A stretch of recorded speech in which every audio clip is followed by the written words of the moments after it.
Folks, welcome to the Jake Feinberg Show. Happy New Year once again, and as previously stated on this program, the San Francisco Bay Area sound was as distinctive as any regional sound in our country's history. When you look back at the roots of this sound, its clear manifestations started with the Trips festivals that were spearheaded by local pals, promoters, tapers, and musicians. There was a fascination with fusing pure psychedelics with masses of humanity in dance halls saturated with wood, brass, and steel. My guest today was the leader of the Loading Zone, one of these Bay Area incarnations whose sound crossed over several musical idioms. My guest had jazz leanings, but knew as a pianist and organist that he needed to expand sound with the blues and rock-drenched makeup of the region. He also wanted to grab some of the East Bay grease that combines soul and funk-punk lyrics and rhythms. This desire led to a serendipitous connection with Linda Tillery, whose gut-bucket style and swagger helped catapult the band to commercial relevance. The Loading Zone was one of the original test cases of the Bay Area psychedelic movement. They were oftentimes on the same bills as many of the more recognizable acts, such as Big Brother and the Holding Company, Country Joe and the Fish, The Grateful Dead, Sly and the Family Stone, and the Jefferson Airplane. They played the Winterland and Fillmore West, the Family Dog and Louisiana House. After the original group disbanded, my guest put the Zone back together with legendary drummer George Marsh for a second album entitled One for All. This new amalgamation at times fronted two drummers and increased their polyrhythmic qualities, all the while staying true to the regional appetite for improvisational jamming. In recent years, the Zone has reconvened to continue to paint on its musical canvas with its 2005 release, Blue Flame, which, among other things, talks about the lack of congruity in our current societal makeup. How have we become so dysfunctional? And what should be most important to all human beings? Fauerso, so good. Paul Fauerso, welcome to the Jake Feinberg Show. Well, thank you, Mr. Feinberg. It's an honor to be on the show. And I have to say, I have a lot of homework left to do because you have done so many amazing interviews with so many people. I mean, I feel deeply honored to be included in this group of people that you've been interviewing over some time. I mean, I was just listening to part of the interview that you sent me that you did with Zakir Hussain. Yeah. And I was only about 10 or 15 minutes into that this morning, but I definitely plan to go back and listen to the rest of that. I mean, the Bill Cosby interview, the Grisman interview, and then there's a bunch of other ones that I haven't even begun to deal with. Of course, your interview with my buddy George, I thought was a revelation, and he is such a deep, intelligent, spiritual guy that was a terrific interview. But I really want to say kudos to you, Jake, for this work that you're doing, because, like you say, everything has changed. Of course, everything is constantly changing, but the way we interact or perceive music or the role that music plays in our lives keeps changing, and I think it's very important work that you're doing, and the fact that you're kind of zeroing in on that time, really from about 63 to 73, it's sort of a decade there. Yeah, right. I mean, it stretches on either side of that. Yeah. But, when you really think about the music that was happening, not just in the Bay Area, but all over the world during that time, it's absolutely staggering, the incredible music that was being made.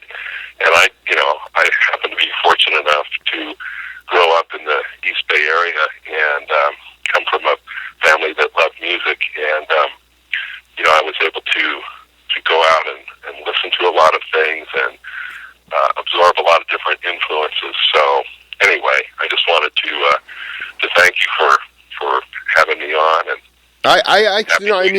it's much appreciated. There's no, the truth is that as I go along on this journey, I there's no rhyme or reason as to where or when the guests happen to appear on the show. But doors open, and in much the same way as the music was organic at that time, is much the same way that some of the connections I've made with you guys has happened the same way. And I don't, to me, it's a balancing act between doing, true historical cultivation, cultural heritage type stuff, and not turning it into some sort of fantasy where it was absolutely the greatest thing of all time, because there was a lot of warts. But I've talked to you guys enough to know that there was a lot of magic, and it was. I was going to say I would like to start actually with talking about Blue Flame, because the track that I wanted to play for you in a little while really resonated with me. I just found it, was the Chop Wood, Carry Water, and it really not a lot. I mean, I listened back to Joni Mitchell or Bob Dylan or Bobby Charles or the band, this kind of stuff, and those lyrics resonate with me because they paint there's imagery. There's so much great imagery of what they were, because they were seeing it firsthand, as you were as well. But I haven't really heard a lot of contemporary music that does that. And when I heard that song, it was so relevant to my life, because as a young father growing up in this time, I was like, wow, this is really. I don't know, just on top of it being a really hip song, I just liked where you were headed with it, and the idea of how have we just become so caught up in the shallowness, and how have we become paralyzed by our own lack of understanding. It just seems if the mission was to dumb down society, then the powers that be have done a very good job. Yeah, I know. There's a movie that this guy Mike Judge made. He's the Beavis and Butthead and King of the Hill guy, called Idiocracy. Have you seen it? I've heard of it. I have not. I have not seen it yet. Yeah. It's pretty good. I mean, it's a comedy, but it's also rather. It makes some good points. And when I was watching that movie, in the first half hour, I'm thinking, oh man, this is really far fetched. But then as it went a little further on, I realized, well, because what it does is sort of spin out into the future. If we keep dumbing down, what will our world be like? And then, it has the Supreme Court judges are all sort of like Judge Judy and those celebrity judges that you see on TV, and the President of the United States is an ex-World Wrestling Federation wrestling star, and just right.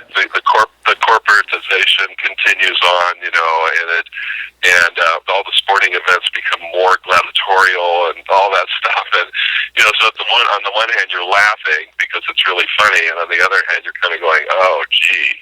Well, I'll tell you, it's one of these things where without getting too deep into my own psychology, I mean, I've always been somebody who's been fascinated with not so much like the cosmic stuff, not what other life forms are out there, or I'm not necessarily into the relevance of NASA and all the different planets, and that, even though I know that's important, but I am interested in the direction of our society is going, and I actually think that that's probably a movie I need to see, because I really do. I see that. My dad often talks about one of the turning points of our society was when baseball really dropped from being the national pastime and football became the number one sport. I don't need to tell you about football in Texas, but you want to talk about gladiator sports, and and bringing it back to the music and the people of that time. I just feel like humanity was at an all-time high there. Literally, it was. We're all human beings. Creating is to each his own. Art is to be shared, not to be judged. And there was a real pocket of sort of pushing back against the idiocracy, and it seemed to muzzle it. Where now there is no muzzle on it. In fact, it makes billions of dollars.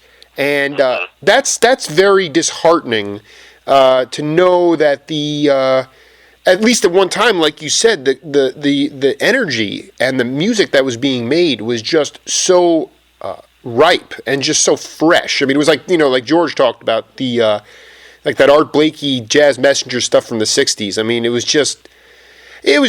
hot, Oh yeah. And so, I think that what you said before is that things are constantly changing, and the music is constantly changing. The question is it changing in the right ways or in the most positive ways? And I have to say that at least with Blue Flame, it did resonate with me. I'm curious as to your satisfaction about that album.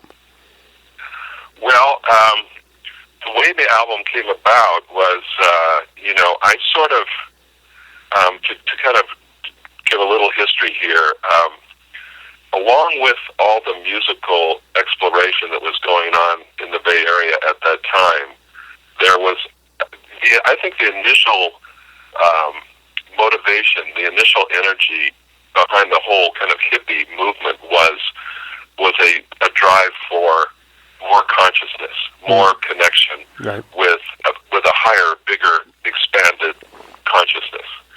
And, initially that movement, there was certainly experimentation with drugs and things like that, but at least in my group of friends and in my band, we were really looking for that.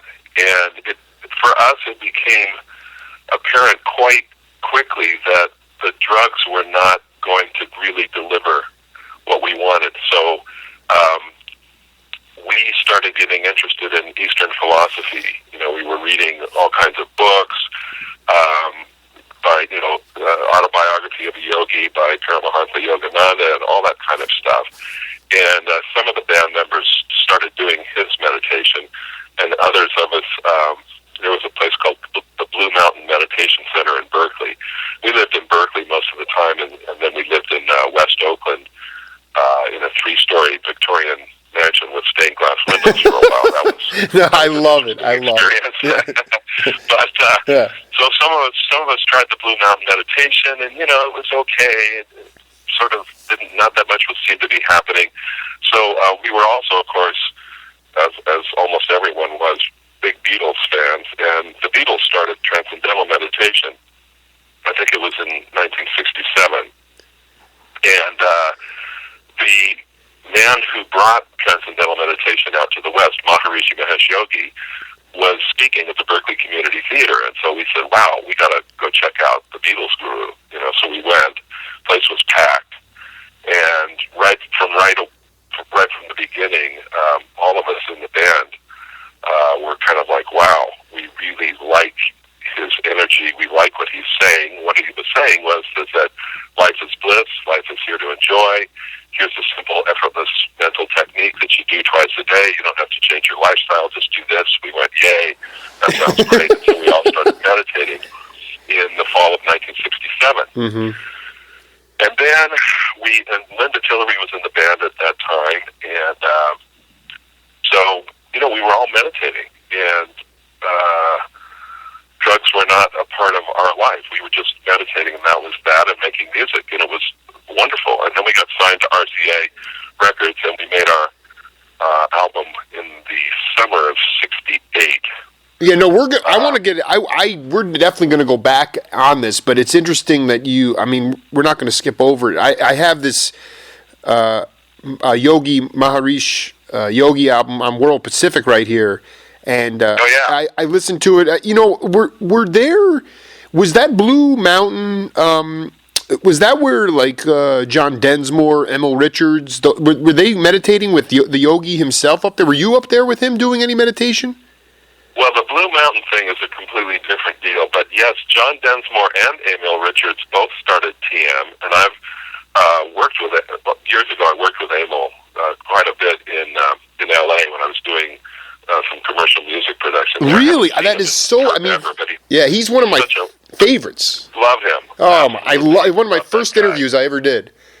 Yeah, we used to go over to his house, and he had all these instruments hanging on the walls, just like a little house in LA. And you just go in there and have dinner, and then people would just take instruments down off the wall and start jamming. It was wonderful. He's such a great guy. And actually, John Densmore, drummer of the Doors, he and Robbie Krieger were at the first residence course, a TM residence course that my wife and I went to in Asilomar in December 1967. So they were there, and we jammed at the end of that course too. So, yeah, I mean, we'll go into that later, but this whole quest for the development of consciousness, at least for me, has been a real central theme in my life. So, and then that and music together. It's me too. I mean, in my own way, at 34, and I'm cultivating. You still to this day are focused on consciousness. I mean, you haven't strayed absolutely. from it. Yeah. So in your mind, to get back to Blue Flame, because that's what you were asking. Yeah, right. Yeah. And then we sort of took a little detour there, but I left the Bay Area and I became a teacher of TM, and then traveled all over the place and lived in Switzerland, and I started making music with an acoustic guitarist who was signed to Epic Records, and he and I started writing songs, kind of spiritual songs, and that's a whole nother story. But I hadn't really kept in touch with George or Mike Eggleston, the bass player, of the second version of The Loading Zone. And as much as I loved the first version, the second version I really loved, because I just loved playing with those two guys particularly. We also had a guitarist named Steve Busfield, who was great, and then we had Pat O'Hara on trombone, who was a holdover from the first version of the band, and then a new sax player named Ron Taormina. Ron Taormina, yeah. But anyway, I kind of left the whole scene and gotten into, lived in L.A. for a while, lived in Iowa, where we have a university where all the teachers and faculty and the students all meditate, and lived there for 18 years. And I was the chair of the music department there at Maharishi University of Management. But anyway, I really left the whole scene. And in about 2005, I just got this impulse, to call George. So I called George. He answered the phone. I got his number from somewhere, and I said, "Hey, you feel like playing?" And I said, "This is Paul. You feel like playing?" He said, "Paul." And he said, yeah, let's play. Yeah. Just like that. And then I called Mike. He had the same reaction. They were both living in the Bay Area. So I packed up my little, Nord electric piano and went out there. And George had a little room in his house, and we practiced for a while. And, we had several rehearsals. I think I may have gone back home and then came back out again. And I had some material. I had Chop Wood, Carry Water, Separation, which was another song I'd written, and then Blue Flame. And so we decided, it was interesting because that first day that we got together to play, George has been just constantly performing and playing. Whenever Mose Allison is in the Bay Area, George backed him up along with Mel Graves. Of course. And I went to see one of those shows at Yoshi's, which was absolutely fabulous. Mose Allison was a long-time hero of mine and actually influenced my piano playing along with some other guys. But that first day that we got together, I was a little nervous, because I hadn't been playing around a lot, not practicing regularly. And George, just the opposite, playing all over the place, practicing all the time, just unbelievable player with incredible chops. So I was kind of like, oh man, what's this going to be like? And I was a little nervous. And I showed up, and we just started jamming on something. And within like a minute, we were just into this deep, beautiful pocket that we always would get into. And it was like no time had elapsed. And we were just there, and it was so wonderful. And then when I got back home, there was an email from George, and I saved it because it was such a sweet message. He just said, "Dear Paul, the groove I've been missing for 34 years is back. Love, George." That's awesome. That's awesome. It was so great. Oh, man. That's really, it's for somebody like me who's more of a communicator and desiring information, but not really playing music at this point, like within a band. Like I think it's similar to like not talking to a friend for 10 to 15 years and then picking up right when you left off, but doing it on a musical level, on that kind of intimacy level, it's just beautiful. And it happens to, there's a lot of stories like that out there, but it's nice to be able to talk to two guys right now who I know so well where that transpired. Yeah. And, we didn't try to recreate what we did in 1969 because we were like young bucks then, I was 22, I guess, and George was 5 years older, so 27. And, that stuff I think George sent you a vinyl copy of One for All. So we cut that entire album in one 24-hour period at Coast Recorders in San Francisco. So we just went in, just did, the album. I think I sang really most of the vocals live, and then we just mixed it and we were done. But it's, it has a kind of a ferocious energy to it. And when we got together as a trio, it wasn't like we tried to go back and be those young guys again. We just started playing. And so when we recorded the album and put it out, I said we need to have a name for our own little label, and I came up with Elder Funk Records. Yeah, I saw that. Because it's like the elders. Because in most, particularly in most traditional cultures, there's respect for the elders. You don't just shovel them off to the side. It's like, hey, these people have some wisdom to share, and we sort of have that feeling with the music. It's like our consciousness has developed, and that's, for me, that's the most important thing in music. I want to feel some kind of consciousness coming from the player, and the music is in a way, is a device to share that. So I don't care how many notes you play, how fast you can play, or whatever. I just want to have that experience of sharing that consciousness and that love through the music, And and the motto of Elder Funk Records is getting down's easy. It's getting back up that's a little tough. Oh man! Without further ado, I would love to play a track off Blue Flame and then come back and we can talk about it. Is that cool? That sounds great. All right.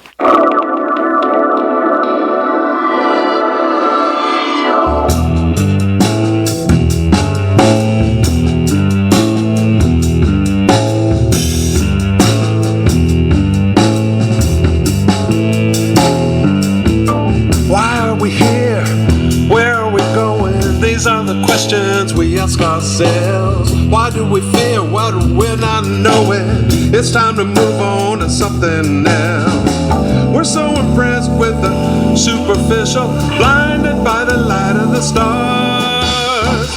It really doesn't matter what you make at the end of the day.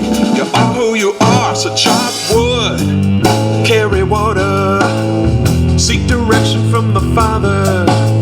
Stay connected to the earth and sky. Pass it on to your sons and daughters. Pass it on.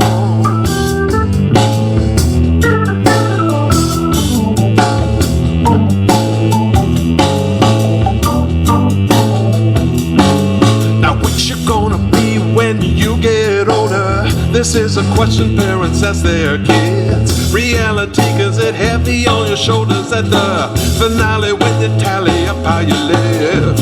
These are the days of a nation divided, half on the left and half on the right. We'll have to wait for our fate to be decided as we pray for the dawn to follow the night. We chop wood, carry water, seek direction from the Father. Stay connected to the earth and sky. Pass it on to your sons and daughters. Pass it on. Yeah.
the questions we ask ourselves. Why do we feel what we're not knowing? It's time to move on to something else. It's time to move on, to move on, move on, move on, move on.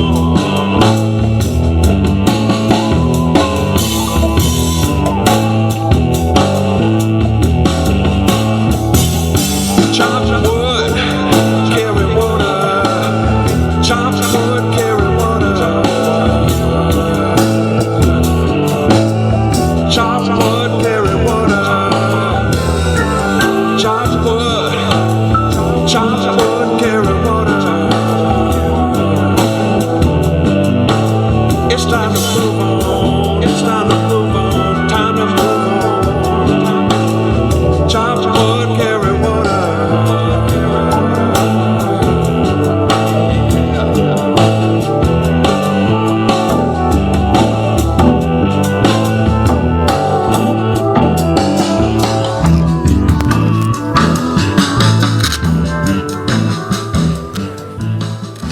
Yeah, that was in 2005, and I'm not. Yeah, the CD we recorded, I think that in 2007. We got back together in 2005. I believe that we recorded that in 2007, and then our CD release party at Freight and Salvage in Berkeley was in August of 2008. What I was going to say is like you said, it's time to move on, and the question is whether the corporatocracy will even allow that to happen. But the messages are very clear, and what it means really more than anything to me is you can go out there, like it's pretty readily apparent that there are external forces at work, but at the core, if you have a community around you that you're supportive of and they support you, you can have the most direct change on them. And that idea of teaching your kids, what are you going to teach them about? Really, that's the question. Right. That's it. I just, you're drawing a line in the sand. And as far as I'm concerned, that's really what it's about. I can only, and I'm not the best parent in the world, but all I can try to do is have that impact on my kids, because that's, in this day and age, that's really all you can do. Yes, exactly right. Well, and the world is as you are as well. Yes, the world is changing, and for the better and the worse. It's always a mixture of the two. It's never, there's a tendency to always feel like, oh, wow, our time is the worst time. Well, if you look back in history, there's plenty of bad times, but there's also wonderful things happening, and I do think that there is a worldwide movement of growth of consciousness that is going on, and people are developing more consciousness in many, many different ways. So at the same time that there's this corporatization thing going on, there's also this other thing going on, which wasn't there 50 or 60 years ago. And that is this deeper development of consciousness and a connection to the divine, whatever that means for whoever. And so I do think that's going on. And chop wood, carry water. George has for many years done a Zen Buddhist meditation, and that's a Zen Buddhist aphorism. Before enlightenment, chop wood, carry water. After enlightenment, chop wood, carry water. Right. In other words, what you do every day doesn't change, but who you are inside, that's what changes. Exactly. So, and that's what you want to pass on, that wisdom and any technologies for the development of consciousness. You want to pass that on to your children. And like you say, your community, your group of friends. Just to throw in a little aside here, Brian Eno, who I love a lot of his work. Sure. And, he did that whole ambient series. He started with music for airports, and then he did, many different albums with this. He was a real pioneer in this sort of minimalist ambient music thing. And one day someone was interviewing him, and they said, this music that you're doing, this ambient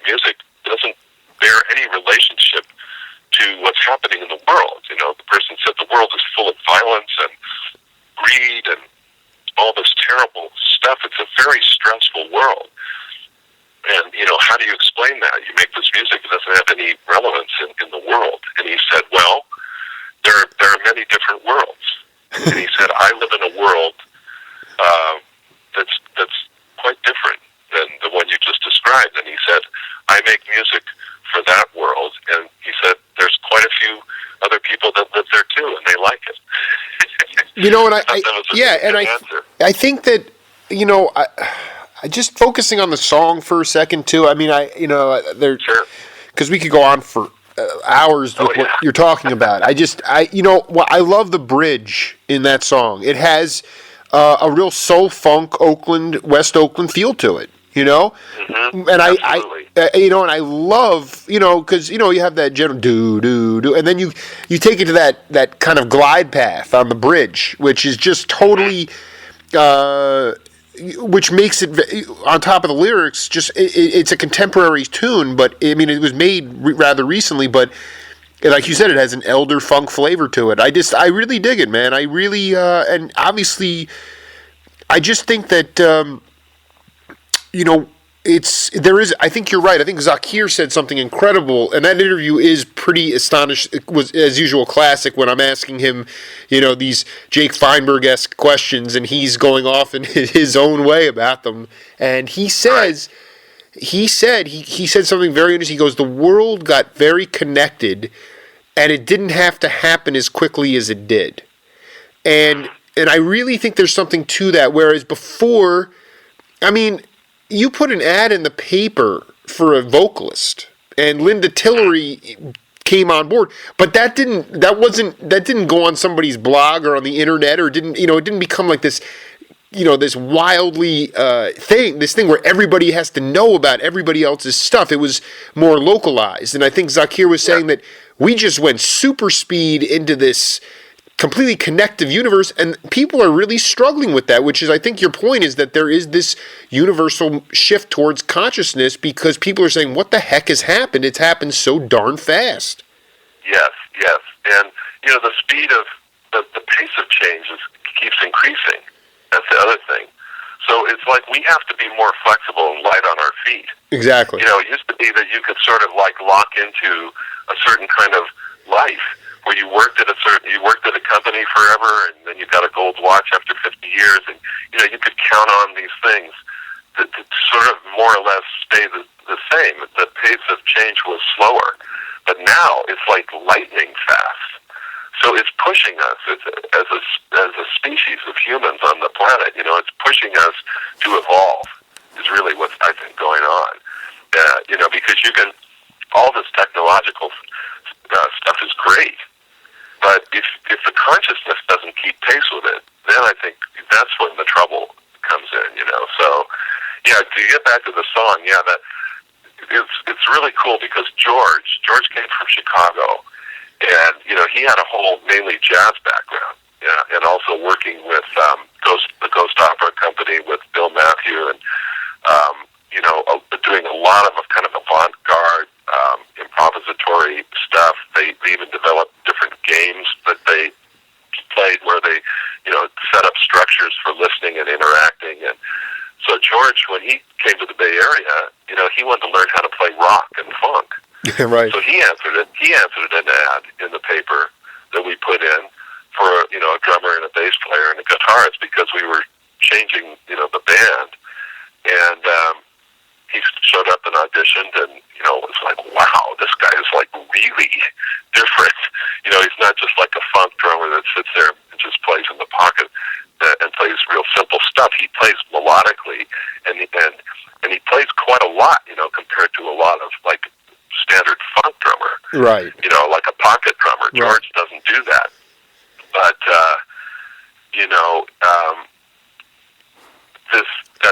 so he joined the Loading Zone to learn how to play funk. But what he brought to us was huge because he started teaching us how to play in all these odd time signatures. And Chopwood Carry Water is in 7/4. So when we first tried to do that, it was like difficult, but then we got real comfortable with it. I love 7/4, man. It's just it's a wonderful thing to jam on and to play in, and when you get comfortable with it, it's a real because because sometimes you get a little bored with 4/4, but you throw some 7/4 in there. It's really fun to play in that time signature. And he had us playing in like 13/9 and all these weird things. And on One for All, there was the whole second side of the album is a complete free piece. So we were also listening to a lot of free jazz and stuff during the time, like Albert Eiler and Archie Shepp and. I mean, it's very obvious to me in this Umbrella album, the classic label. I just love what you guys did here. But Taormina is totally playing. He's channeling Albert Eiler and Cecil Taylor hard. I mean, really, definitely. Yeah. I mean, real out there stuff. Like you mentioned, I think in your intro. At one point in time, we did it for a brief, it wasn't that long, but we had two drummers. And the second, it was George and another drummer named Frank Davis. And I think I sent you an MP3 of an instrumental off the First Zone album called Can I Dedicate? Of course. And that's Frank Davis playing on that track. And he was just a fantastic, like, funk, fatback drummer from Fresno, California, that came up to the Bay Area, and he went on later to play with Lee Michaels, the organist in the Bay Area, who he was signed to some label, and they had a couple of big hits, and they were just a duo. It was like Hammond B3 and drums, and then another drummer replaced Frank, a guy named Frosty. But Frank played on Can I Dedicate, and that's what made that, I think, a standout track on the album. And then for a while, we had Frank and George.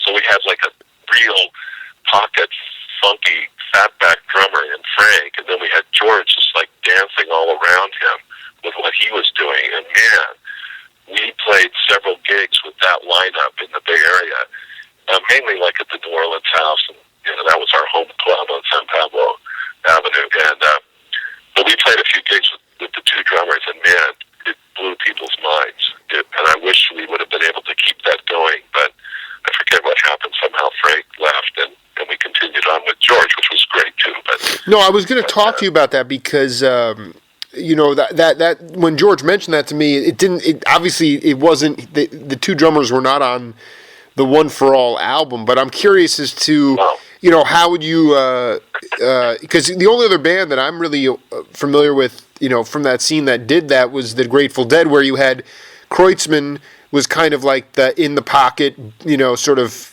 funky, right, the Bayou drummer, and then you had Mickey Hart doing all the other ambient, new, polyrhythmic stuff around, which is sort of like Davis Marsh kind of stuff. And I'm just curious as to the power, like what made it from a musical point of view, what made it so stimulating.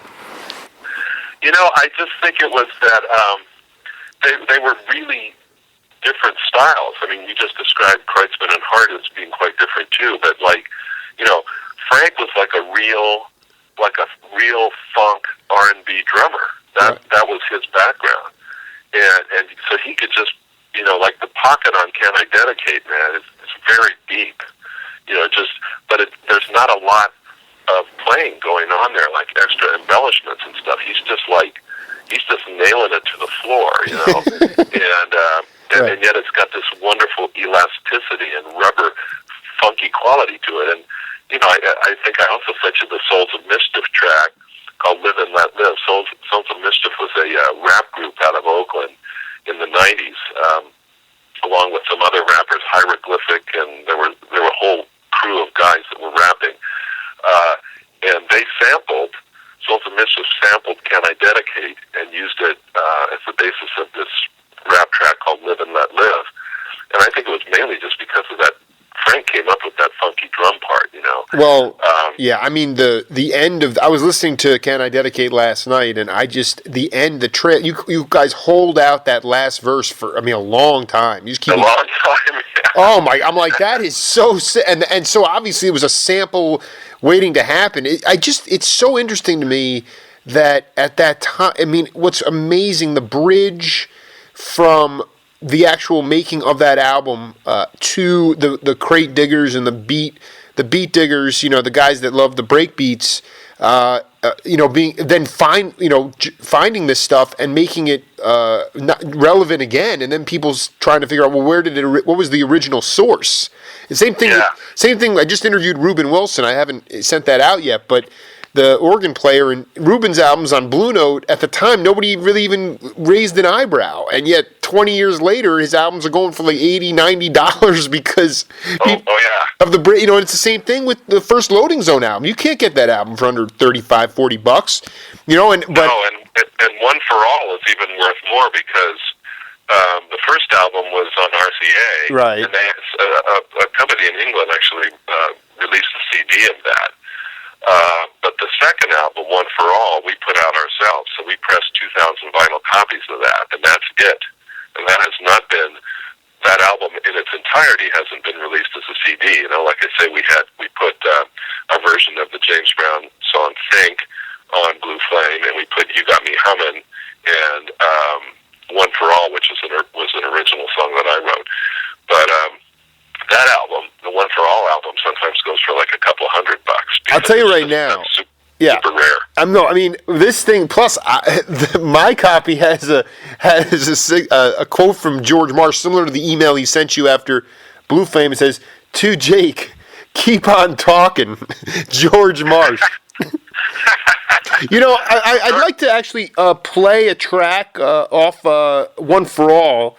It's a little long, but it's worth it, and then we can come back and talk about it, okay? Okay.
that song is that's an anonymous track. Yeah, I think that's the one that doesn't have a name.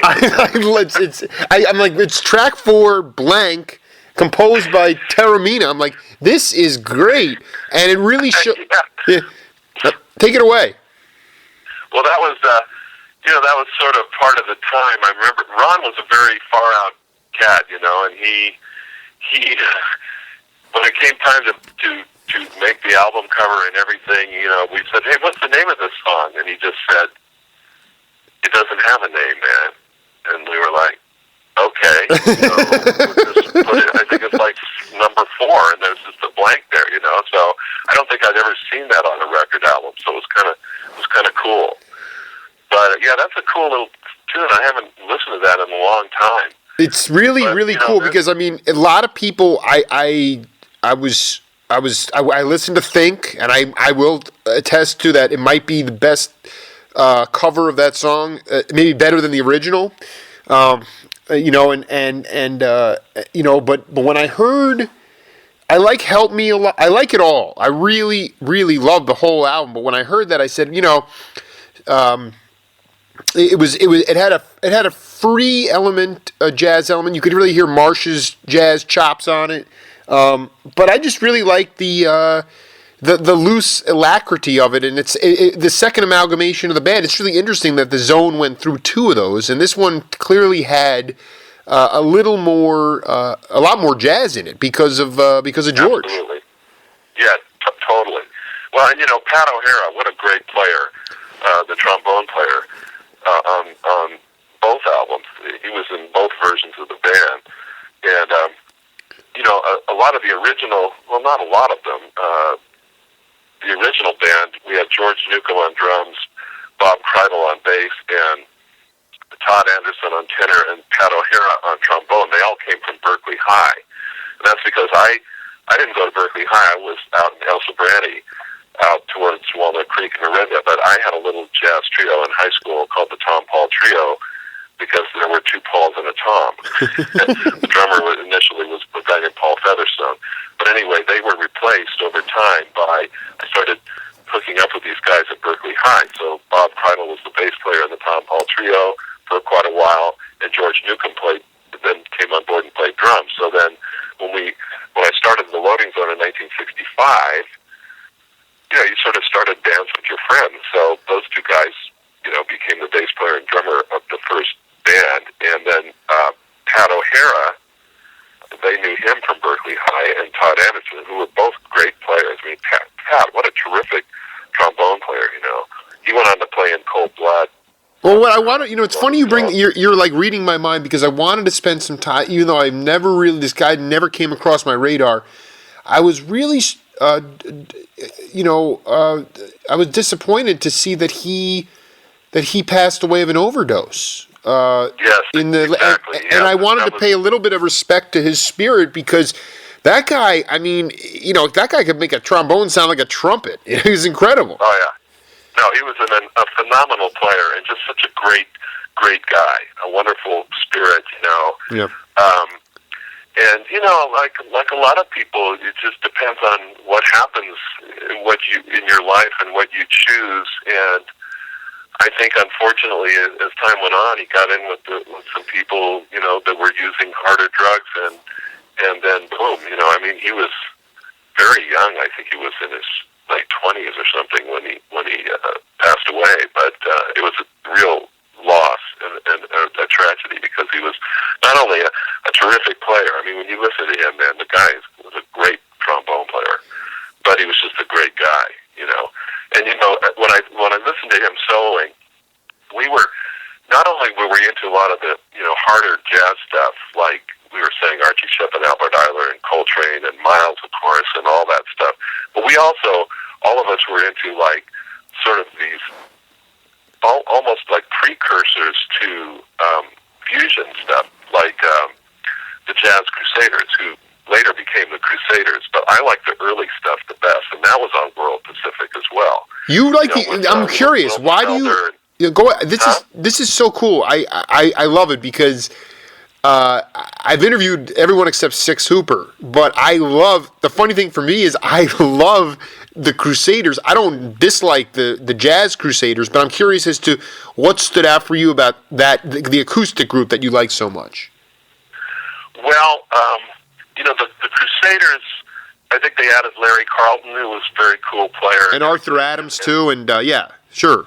And then they had that song Street Life, I think, with, wasn't her name Randy Crawford or some vocalist? Yeah, that was post, that's out of the Jake Feinberg pocket. I'm talking about like 71, 72 when they first dropped that name. And they were Chuck Rainey would play bass, Max Bennett would play, but yeah, no, they got real sweet kind of soul. But the jazz, I like the early stuff on Blue Thumb. Pacific.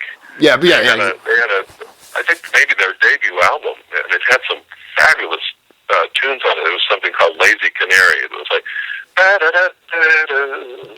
Lazy Canary. There's no vocal, but you could sort of imagine that lyric. And those cats, I think, they were from Houston, Texas. They were from a segregated. They were from a segregated town outside of Houston, where the owner of the town would not allow Chicago blues into the town. That's another interview. The first Joe Sample interview I did they're all the Wayne Henderson, Joe Sample, and Wilton Felder interviews are three of my proudest moments because those guys were the epitome of regionalism in music. But I just, getting back to that, those Jazz Crusaders, that acoustic music was happening around the time of of this jazz trio you had. Yes, it's true. And when I think about the music I listen to, I've listened to and continue to listen to all kinds of music. It's just I'm a very eclectic listener. I think as many of us were and are today. I still listen to. I try to keep up with a lot of modern music, and of course, you can hear music from all over the world and from all time zones. The time periods now because of the internet, and that is a good thing. The problem is there's too much of it to try to listen to in one lifetime. There's too much to process. But yeah, those guys, they had that. They were funky. It was an acoustic group, but the other tune on that first album, I think the album was called Tough Talk, and that was like.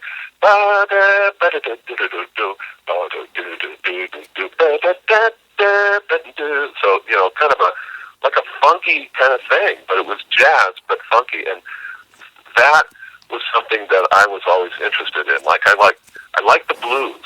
I was really into blues, and I liked rhythm. I've always been kind of a rhythmic player,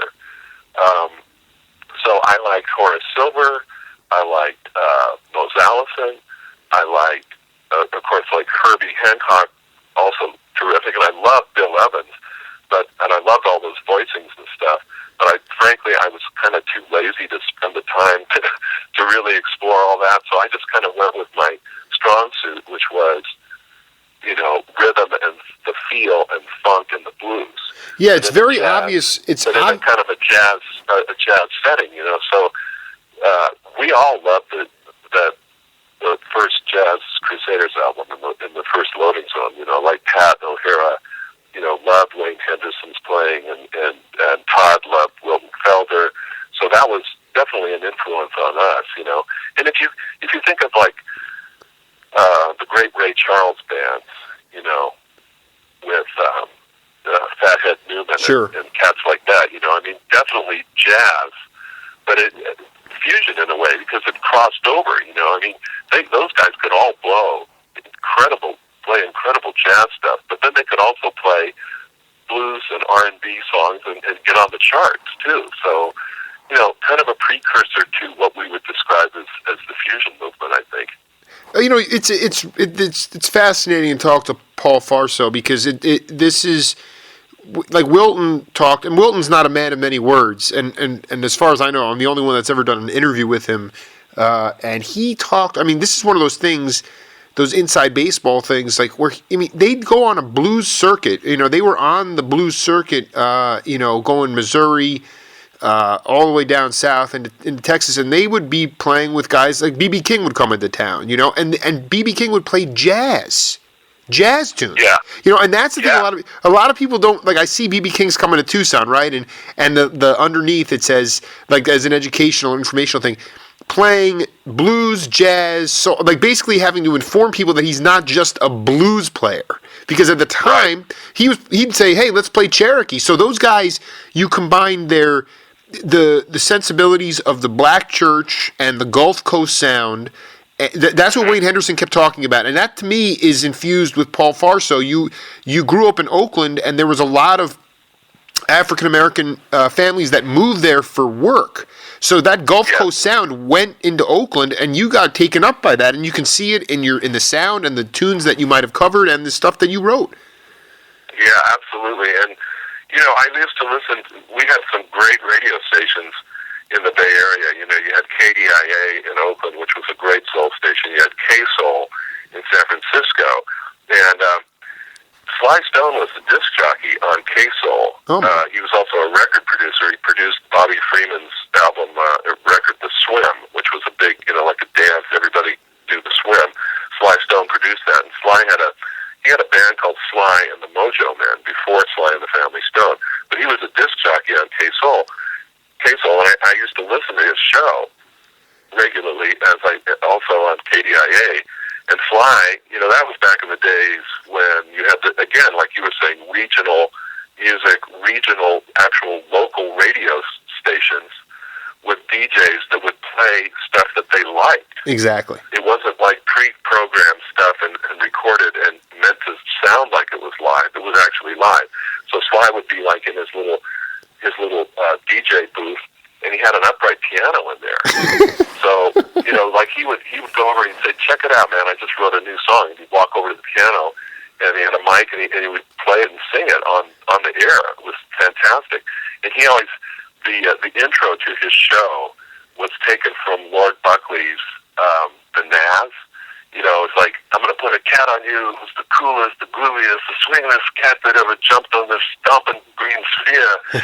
And this cat his name is, and then it goes, "Sly Stone." I always loved that. But, but it was, it felt like it was like, go ahead, continue. Can I Dedicate was written because back in the day on those soul stations, they used to have the dedication line on KDIA and K-Soul. So they'd say the dedication lines are now open. So then people would call on the phone and say, "I want to dedicate to my girlfriend so-and-so, and want to dedicate this song." And then they would play that song, which was such a cool thing. And whenever they opened up the dedication lines, like on KDIA, they always had like a funky instrumental in the background. And there were all these all these Oakland horn bands, these African American bands, like what was the name of that? I can't remember the name of that group now. Marvin Holmes and the Uptights. Wow, that was one. Yeah, they had a tune called "Ooh Ooh the Dragon," and they were just super funky bands, man. And they would play an instrumental sort of behind the dedication line. So they'd say, "Okay, the dedication lines are open." There'd be some funky instrumental playing there. So that's why I wrote "Can I Dedicate?"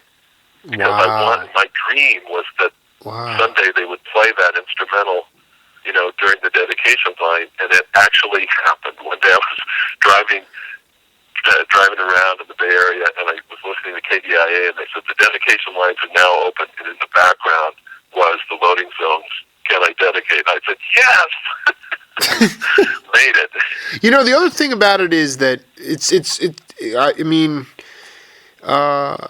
so much to go through. My God, guys like Cal Jader, they would actually take, they would be their own promoters, and they could do it locally. Like he would go to Herb Wong the jazz DJ, when he pressed the new album, and he would talk about it, he'd be like, Herb, put this on. I just made a song for you. It's called Daddy Longlegs. And then they would play it. And yet you were in the city listening to stuff that was happening right in your backyard, whereas now it's everything.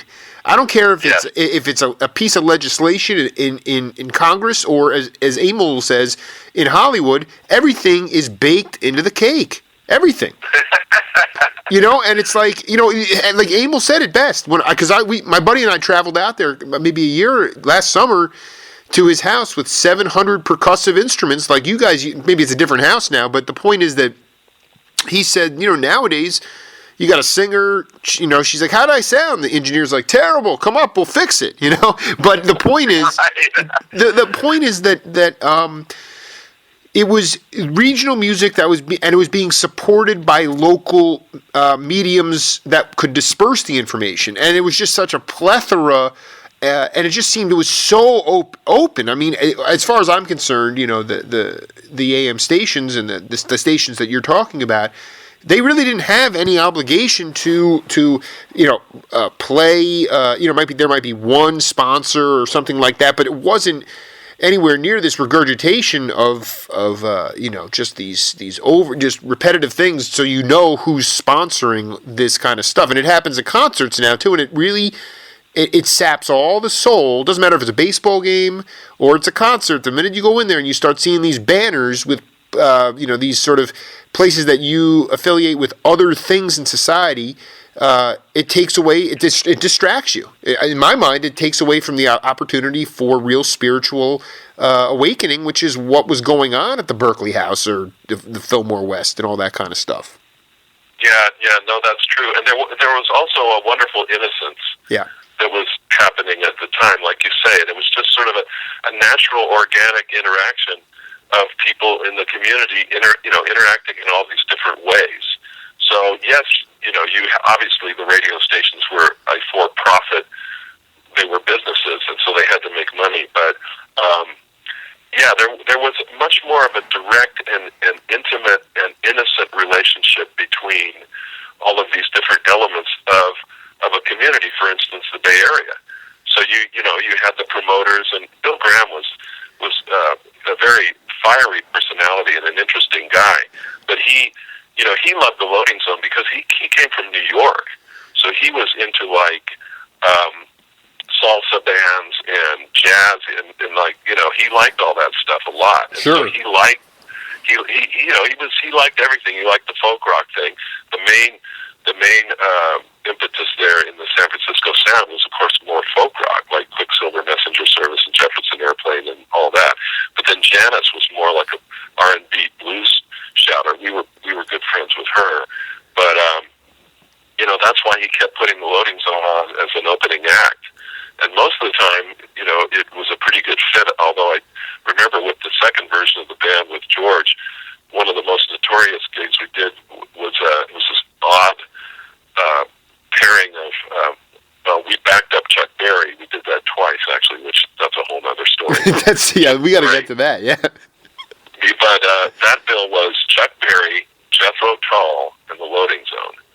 So we were the opening act, wow. And I think we came out and they wanted us to play two sets for some reason. So we played our first set, which was just like, our kind of R&B covers with some jamming and stuff. And the reaction was kind of lukewarm. And so then when we came out for our second set, I don't know why this happened, but we were just kind of angry that they didn't really respond that well to us. And so we did the second set was one solid free jazz piece that just started out real soft, super soft, and with hardly anything, just like lots of space in between what we were doing, and then it just kept evolving, and as it did, it was like a 20-minute, 25-minute piece. As it grew, it just got louder and louder and denser until we were just basically, it was like a wall of rage. We were just sort of screaming through our instruments. And then it reached this tremendous fever pitch. And then without any signal from any of us, it just stopped. It was just like, was dead silence. And all these hippie kids were out there, and they were just like staring at us. And we were just staring at them. It was silence. And then from the very back row, there was just one guy started very slowly clapping. Right. He needed no. You know what it is? You're hitting on something that I'm developing as one of the theses that, whether it was Lee Morgan or Miles said it best. I mean, that, someone said, "What's the name of the song?" He said, "So what? There's no name. So what?" Yeah. Okay. So the point is that in my mind, you guys were amped up because your first set wasn't well received. So you decided to say, we're going to play what the hell we want to play, and the audience can decide whether they like it or not. And that is, right. and that is not a derogatory or insulting way to perform music. I mean, Lee Morgan, those guys, they were playing stuff and they said, listen, you want to come see this stuff? That's fine. We hope you enjoy it. But it's not up to us to please you. Whereas now it's like, it's $50 because everyone wants to hear the great cover song. It's all for the audience's sake. And I feel like the creativity was there because you weren't obligated to please anybody. But that's a very good point because that comes from sort of that jazz tradition that developed. Duke Ellington and those big bands, they were the popular music of the time. I mean, it was very sophisticated music, yes, but it was also, if you will, it was on the charts. All that because you could dance to it.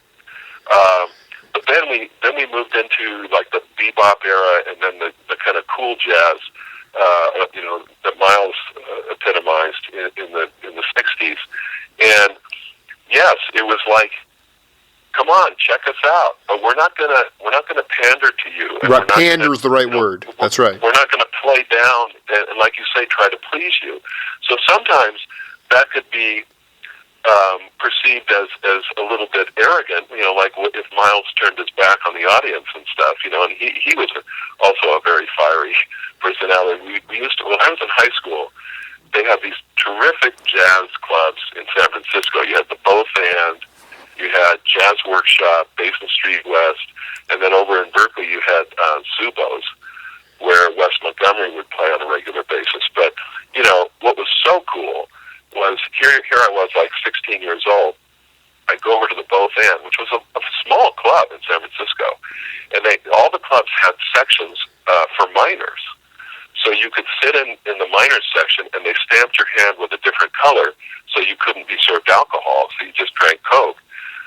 But you'd be sitting there with the classic Miles Davis quintet, Miles, Tony Williams, Ron Carter, Wayne Shorter, and Miles. And once I saw Rahsaan Roland Kirk in there, just an unbelievable performance where he took like a 10-minute tenor solo with circular breathing. No, it's true. You were in the Peanut Gallery. Yeah. Huh? That's what in New York they call the minor section the Peanut Gallery. So you go there and then just be able to access that auditory information just from the most compelling personalities, and you were actually sober, so you could really pick up on how intense these guys were. Exactly, and it was so intimate because these clubs weren't very big. Right. So that was. But to get back to what you were saying, this is that difference between, and sometimes the line is really blurred between art and entertainment. The artist says, "This is what I do. I'm going to put it out there, and if you appreciate it, great. If you don't, I don't care." The entertainer is kind of more like, "Oh, I want to please you and make you happy," And now the Beatles were an incredible example of a combination of the two. I mean, they started out trying to please me. Right. We'll please you, but then, when they became the biggest thing in the world, then they realized, hey, we don't have to please anyone. We can do whatever we want. So they went into all that exploratory writing and recording that they did. So they continued to be the biggest band in the world, but they were doing, super artistic, amazing music, modern band that comes to mind in that same way